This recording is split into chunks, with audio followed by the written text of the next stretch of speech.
Прывітанне. З вами канал Свабода Прэміум. Я Юрый Дракахруст, а таксама удзельнікі нашай сённяшняй перадачы палітычныя аналітыкі Ян Авсеюшкін. Ян, добрый дзень. Добрый дзень. І Віталь Цыганкоў. Віталь, прывітанне. Прывітанне. Тэма нашай сённяшняй гутаркі – гэта чарговая атака на грамадзянскую супольнасць, чарговая атака на свабоду слова.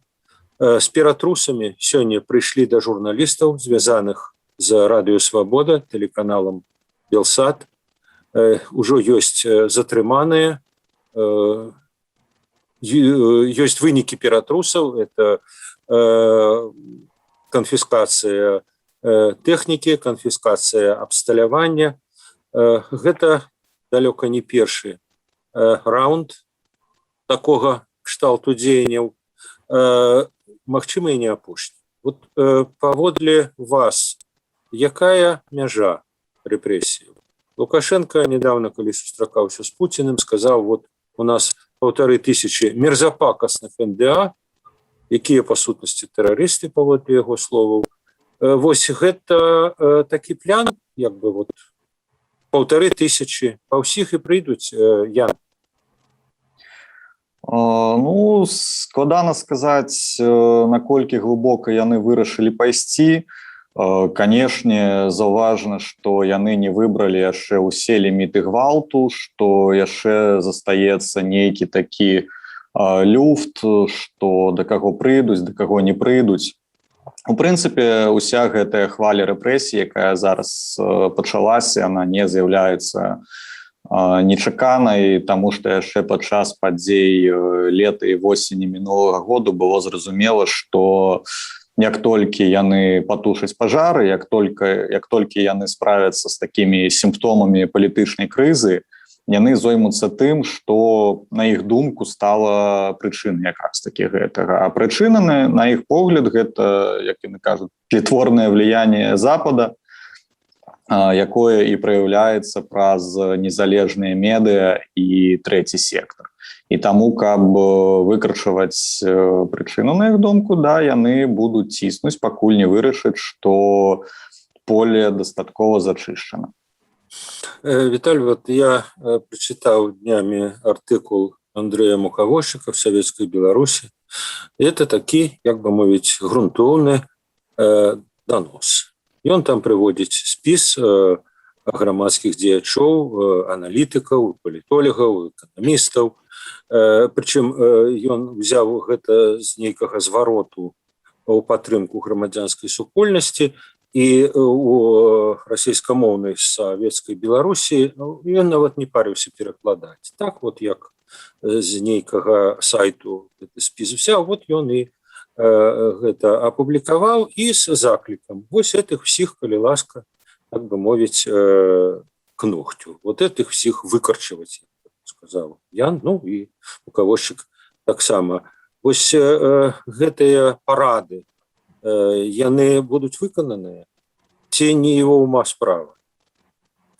Не, ну ён адчувае, ён бы не напісаў артыкул «Давайте лібералізавацца, давайте, так сказать, вызваляць палізневоленых, нам это будзе для Беларусі лепш». Ясна, ён адчувае, куды вецер дзьме, і не ягоныя парады будуць выкананы, ён спрабуе угадаць зараз парады. І зараз менавіта сітуацыя ў тым, што няма нейкіх сапраўды стрымліваючых чыннікаў, якія былі раней, ну, калі браць некалькі гадоў такой перспектыве, калі, ну, умоўны МЗС, реальны МЗС літаральна спыняў сілавікоў, калі там в 17-м годзе яны даволі жорстка разганялі дзень волі, потым была справа Белага легіёна, справа патрыётаў, і, ну, вот такія сілы, якія, ну, абазначым як МЗС, Міністэрства замежных спраў Беларусі тлумачыла сілавіком і далей кіраўніцтву, што гэта неправільна, што гэта нам прынесе больш шкоды, і штосьці ўдавалася, скажем так, спыняць, штосьці ўдавалася развернуць,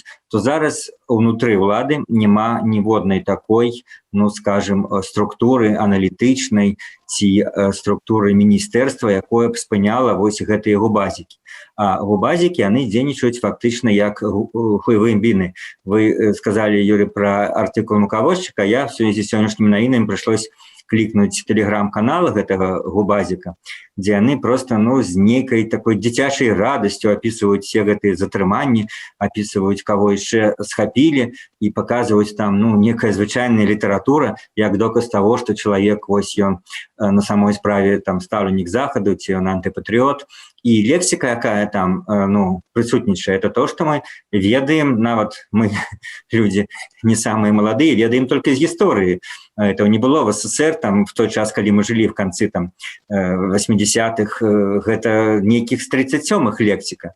Абсолютно там вось ворагі, народы, все такое, знішчыць, зачысціць, прибраць. Если враг не сдается, его уничтожают, это сказал великий гуманист Горький. Да, прибрать, так сказать, зачистить траву, там, карацей, гэта просто, мне неяк полыхнуло так, калі я першыню прочитал гэтага губазіка. И вот для того, что вы сказали, можно додать, что в дадзеным выпадку, в адрозненне ад папярэдніх гадоў, калі сапраўды МЗС адыгрываў пэўную стрымліваючую роль, то зараз менавіта спадар Макей агучыў, што называецца ідэалагічную рамку. Так, можно сказать, які сказаў, што калі будуць узмацняцца санкцыі, грамадзянская супольнасць будзе знішчана.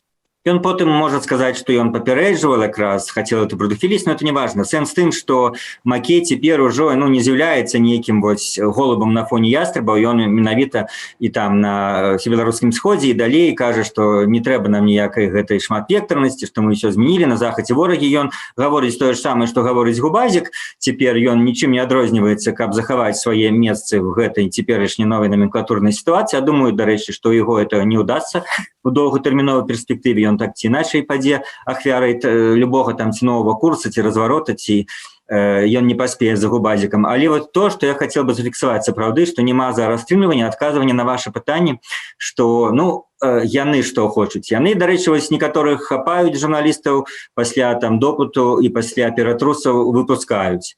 Яны уже пишуць там: я на волі, был допыт, і цяпер я на волі, ці я праходжу сведкам. Я думаю, у гэтым кагосьці яны уже як падазрываных па нейкіх крымінальных справах, а кагосьці выпускаюць. Тут намёк такі: мы выпусцілі, валі з краіны, мы не будзем супраць. Я думаю, гэта таксама ёсць. Яны просто ўсіх не могуць перасаджаць хаця бы таго, што месца не хапае і патрэбы няма. Яны хочуць кагосьці запалохаць, кагосьці перасаджаць, кагосьці выціснуць з краіны.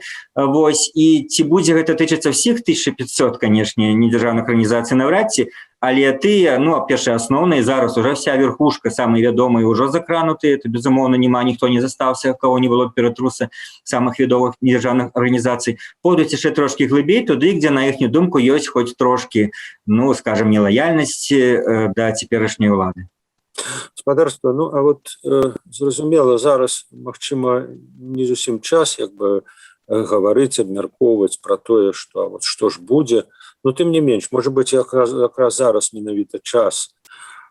Што можа беларускае грамадства, што можа беларуская грамадзянская супольнасць рабіць в этой ситуации? Якія магчымыя стратэгіі дзейнасці, якія магчыма, хтосьці скажа выжыванне, хтосьці скажа жыцця.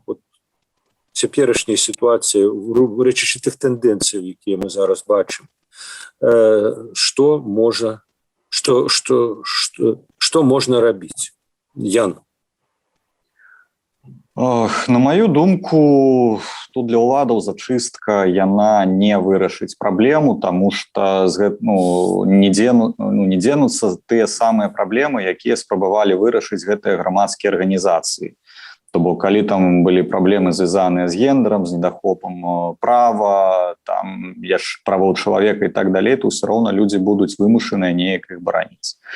І калі ўлады зачысцілі нейкія інстытуцыяналізаваныя арганізацыі, якія працавалі па законе, якія там легалізавалі свае выдаткі, легалізавалі сваіх супрацоўнікаў, неяк трымаліся легальнага поля, то я ўпэўнены, то у адказ на запыт грамадства на дапамогу, на ўзаемадапамогу, будуць з'яўляцца новыя ініцыятывы, але яны будуць ужо працаваць па нейкім партызанскім і падпольным прынцыпе.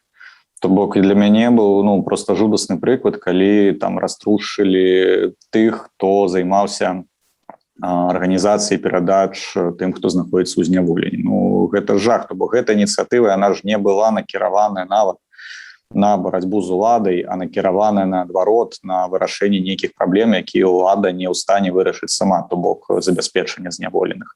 Але яны паступова і цынічна разбурылі гэта. Ну, окей, я ўпэўнены, што з'явіцца новая арганізацыя, але дзе людзі будуць больш шыфравацца і будуць выконваць тыя задачы, якія выконвалі раней. Ян, я адразу, давайте дакладней, вот як, ну, вот вы уяўляецеся, як можа быць незарэгістраваны падпольны праваабаронца ці вот валанцёр? Вот я не уяўляю, трошки больш скептычна гляджу на гэтыя ваши словы.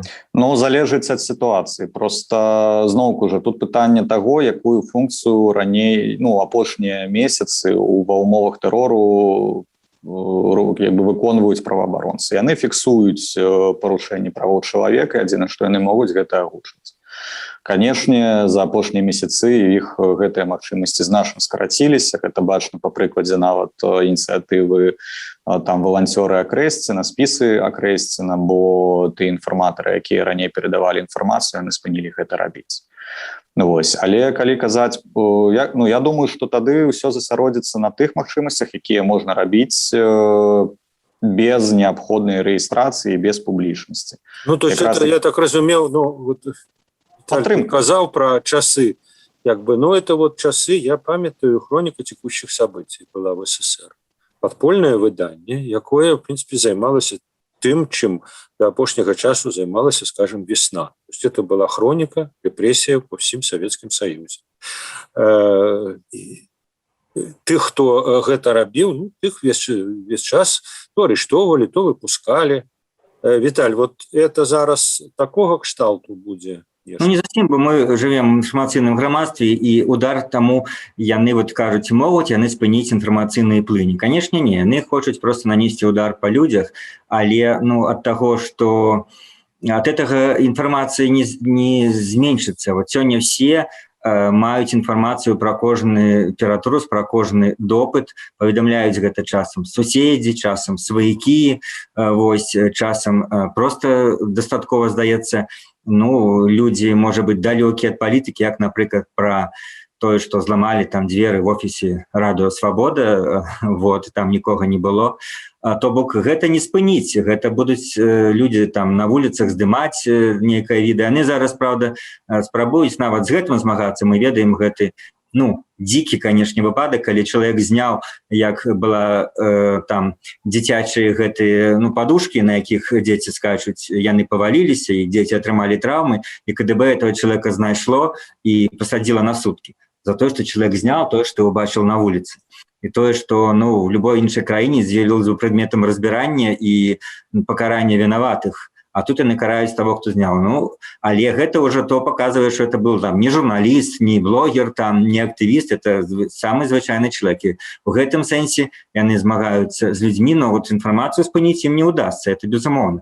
І гэта просто такое, в тым ліку, ну, нема ў іх задач, мне здаецца, спыніць інфармацыю. Ім як бы, ну, не то, что пофиг, но Тутбай яны закрыли, а Тутбай весь перешел у Телеграм, там теперь сотни тысяч подписчиков. Ну, их задача побить структуры людей, как бы, вот, а саму информацию яны не спынить. Я вот глядзіце, спыніў, ну, просто глядзіце, яны могуць інфармацыю не спыніць, але абмежаваць яе распаўсюджванне яны могуць, і гэта сапраўды бачна. Напрыклад, вось як атрымалася зараз, што ўсе бачаць хвалю пагромаў па НДА і журналістах, але, напрыклад, амаль нічога невядома пра хвалю пагромаў, якая прайшла менавіта па актывістах пратэснага руху. Па тых, хто супраціўляўся, тых, каго падазраюць у нейкіх радыкальных дзеяннях і так далей. То бок гэта дзесяткі выклікаў на допыты і дзесяткі затрыманняў, пра якія мы проста не ведаем зараз. Таму што ідзе, ну, такі масавы, я б сказаў, масавы запыт на адвакатаў, масавы запыт на релокейт, але мы нават не можам уявіць сабе памеры гэтай хвалі. Таму што Я, до речі, думаю, тут якраз той же есть аргумент, что правоабаронцы, якія фіксуюць, яны не лічаць таких людей, ну не адразу іх залічваюць да палітзняволеных, калі гэтыя людзі, ну, былі нейкі там рэальны супраціў, ці убойцы там, ці можа яны нешта там на чыгунцы рабілі.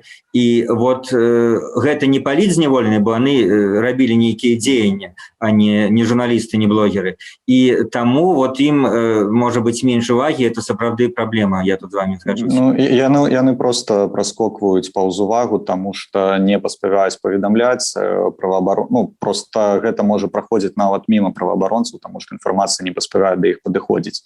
І яшчэ зноўку наконт распаўсюджання інфармацыі, калі паглядзець на лічбы наведвання палітычных сайтаў пасля хвалі блакіровак, пасля пагрому Тутбаю, яны знізіліся ў разы у параўнанні з давыбарчымі часамі.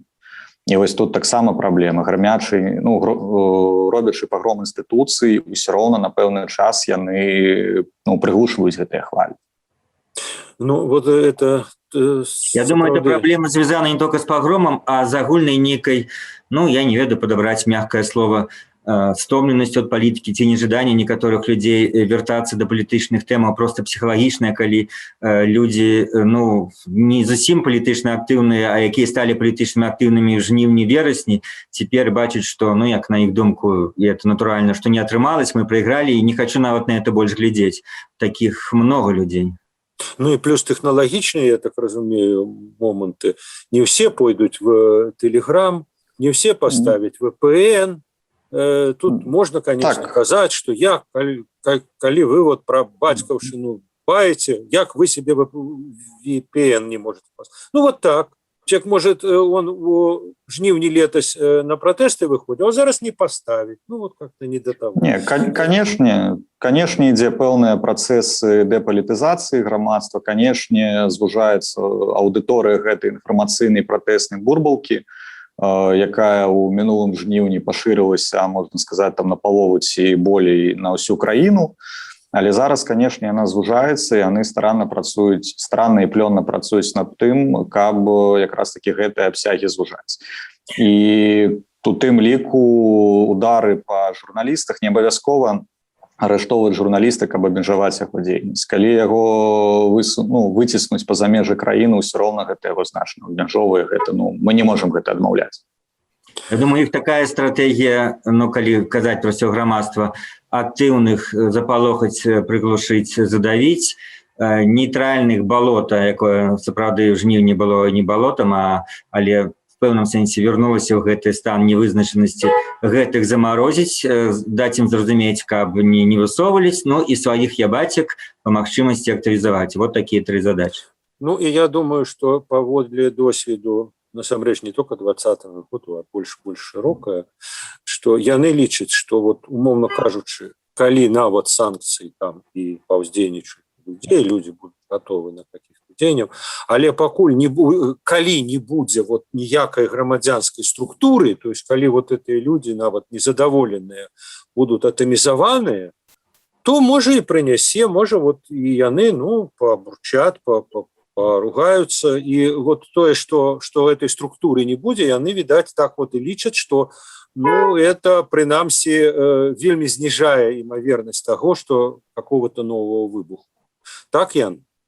Так, вы ўсё вельмі трапна прамовілі, канешне, яны вельмі баяцца паўтарэння таксама падзей мінулага году, вось гэтай хвалі самаарганізацыі, якая пайшла недзе з верасня, якая прывяла да стварэнню такога дваровага руху, стварэння такіх протаструктур грамадзянскага самакіравання, якія былі даволі моцнымі. Ну, яны былі слабыя інстытуцыйна, але яны трымаліся на чалавечых стасунках, на нармалёвых звычайных чалавечых патрэбах, і таму яны былі досыць глыбокія і досыць моцныя.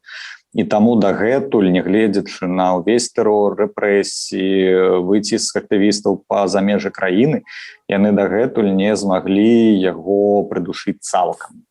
То бок, калі гэтая хваля ахапіла, па самых такіх грубых падліках некалькі соцень тысяч чалавек на ўсю краіну, Да, можна там 100 000 чалавек выціснуць, можна 100 000 там, каб яны прайшлі праз суткі, ціск, допыты, запалохаць.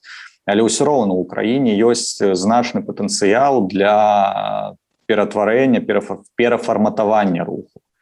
І калі усе людзі, якія зараз ўсё ж таки зацікаўлены ў працяге, не магу выкарыстоўваць тут слова змагання, але калі яны досыць зацікаўлены ў будучыні краіны і таго, што ім трэба для гэтага нешта далі рабіць, я думаю, што людзі вывучаць гэтыя страшныя, сапраўды страшныя урокі і знойдуць новыя шляхі для самаарганізацыі, таму што немагчыма спыніць жыццё.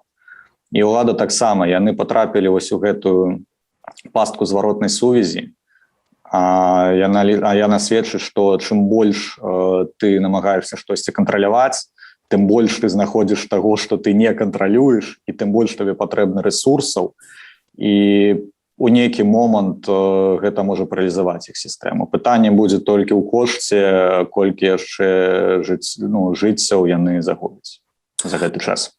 Господарство, наступное у меня такое пытанне, я б сказаў, палітыка-ідэалагічнае. Амаль з самага пачатку, вось са стварэння каардынацыйнай рады, як бы мэтай пратэсту, мэтай яго лідараў былі перамовы. Мы хочам перамовы, мы хочам дыялогу, мы хочам дамовіцца пра тое, як мы будзем жыць, як будзе перадавацца ўлада. Гэту ідэю падтрымліваў Захад увесь час, там прапаноўваліся, як мы памятаем, праз АБС, праз іншыя механізмы. І дагэтуль, скажем, тая ж Ціхановская гаворыць пра перамовы. Мы памятаем размовы пра тое, якія былі, скажем, узімку, весну, што Лукашенко там летом будзе прымушаны да перамоваў. Як бы не перамовамі займаецца. Ваш прогноз, лёс этого лозунгу, этого дыялог, як ён магчымы в этой ситуации, калі-небудзь нам? Віталь. Я все-таки докладнил бы, ваше пытанне в тым сэнсе, что спачатку все-таки, и это застаецца галоўнай ідэяй всіх пратэстуючых былі вызваленне прыцязняў, новыя выбары. І новыя выбары, гэта ўжо перамовы, можа, з'явілася, напэўна, скажем, як галоўная тэма з зімы, весной памятаем, што былі сабраны прагаласаванні в сеці галасы каля 1 мільёна за перамовы, ці вы падтрымліваеце ідэю перамоваў. І мне здаецца, аб'ектыўная рэальнасць, то, што гэта была, правільная ідэя, як бы з пункту гледжання нейкага прадстаўнічага для Захаду і з пункту гледжання нейкага ідэалагічнага, маўляў, мы не тэрарысты, мы хочам перамоваў, але яна памрэ, мне здаецца, абсалютна натуральнай сваёй смерцю, паколькі відавочна, што ўлада ні на якія перамовы не ідзе, відавочна, што цяпер на фоне абмену ударамі Захадам, вынам санкцыі, мы добіваем беларусаў, якія, так сказаць, прадстаўляюць грамадзянскую супольнасць. На гэтым фоне, можна сказаць, што гэта ідэя, яна як бы становіцца, не проста мёртвай. Все разумеюць, яна становіцца проста нейкай фармальнасцю, якую як бы адмяніць уже не выпадае, бо гэта, нібыта палітычны працэс, але все разумеюць, што ніякіх шансаў у дадзенай сітуацыі на гэтую ідэю няма. Так што мой прагноз, што яна будзе паступова, ці сама, просто ніхто не згадае пра яе сыходзіць, ці нават будзе ўжо прынята нейкае новае рашэнне там штабам той жа Ціхановскай, што мы цяпер дабіваемся ўжо не перамоваў, а чагосьці іншага, будзе аб'яўлены нейкі новы, умоўна скажем, лозунг. Ян, які ваш адказ? Я разумею, што гэта складанае пытанне, але в этом сэнсе тое, пра што сказаў Віталь, умоўна кажучы, ў мінулым жніўні шмат у каго, я думаю, было адчуванне, што все вырашыцца без перамоваў, што ціск прымусіць Лукашэнку сысці, як у мінулым годзе адбылося, скажем, Кіргізстане. Ціск вуліцы, ціск народу, привел, да, сыходу в отставку президента, он сам сышел. И Ну вот, и Армения. вот, да, и в этом сенсе, как бы, вот такая альтернатива, ну, кто тебе скажет, переворот, там, свержение, кто-то мирное повстание, ну, неважно, вот это не перамовы. Вот. І тады, калі на вуліцах былі сотні тысяч людзей, як бы, вот, это другі варыянт быў актуальны. Ну, зараз вот вы і вы, і Віталій опісалі сітуацыю, якая яна ёсць. І если калі не перамовы нават в какой-то далёкай перспектыве, то што? Вот в цяперашняй сітуацыі. Ну, у цяперашняй сітуацыі, на маю думку, ўсё роўна, ну, усе намаганні зараз, ну, наколькі я разумею, адчуваю, ўсё роўна яны вядуць, ну, і палітычнага руху, і пратэснага руху, актывісцкага, і санкцыі яны вядуць да ўвядзення сістэмы у стан крызу, у стан крызы, у стан такога кіраўнічага параліча. Калі сістэма не можа выконваць свае функцыі, калі удзельнікі сістэмы не могуць выконваць свае абавязкі, гэта можа быць якраз такі момантам для таго, калі за перамовы могуць ухапіцца. Да гэтага моманта, канешне, зараз падаецца, што амаль цэлае чалавечае жыццё, але мы ж бачым прыкметы якраз такі гэтай крызы паступова. Інфраструктурныя праблемы ў Беларусі, яны ж нарошчваюцца. Грэбванне іншымі патрэбамі грамадства, акрамя як бяспекі. Я думаю, што з цягам часу пачне назапашвацца і кумулятыўны эфект санкцый. Плюс агульная стома і агульнае непрыняццё улады. То бок тут, я думаю, вы можаце больш распавесці, але, напрыклад, як разваліўся Савецкі Саюз. Таксама накопленне, назапашванне такіх крытычных памылак, інфраструктурная крыза і кіраўнічая крыза. Один момент, просто каб не забыть адразу рэпліку, што тады само кіраўніцтва Савецкага Саюза Горбачев вело справу, узначаліла рэформу, узначаліла жаданне пераменаў. Вот у нас этого няма. Ну, на жаль, так, да. Але мы не Савецкі Саюз, мы не настолькі магутная дзяржава, якая можа існаваць самастойна. Усё роўна нават тая падтрымка, якую там аказвае Крэмль, яе не будзе хапаць надоўга, на значны час. Яны на гэта і разлічваюць таксама, калі яго прыдушваюць так ціхенька і паступова. То есть вы, Ян, лічыце, што вот это все-таки як лозунг, як мэта перамовы, яна застанецца, ну, прынамсі, на пэўны час. Яна можа просто яе можа не будуць адрынаць, можа яна застанецца як такі палітычны ці паліттэхналагічны сімбаль, але, канешне, без стварэння вось гэтай крызы ўнутры лукашэнкаўскай сістэмы зразумела, што відавочна ніхто на ніякія перамовы не пойдзе. Добра, дзякуй вялікі Віталь, дзякуй вялікі Ян.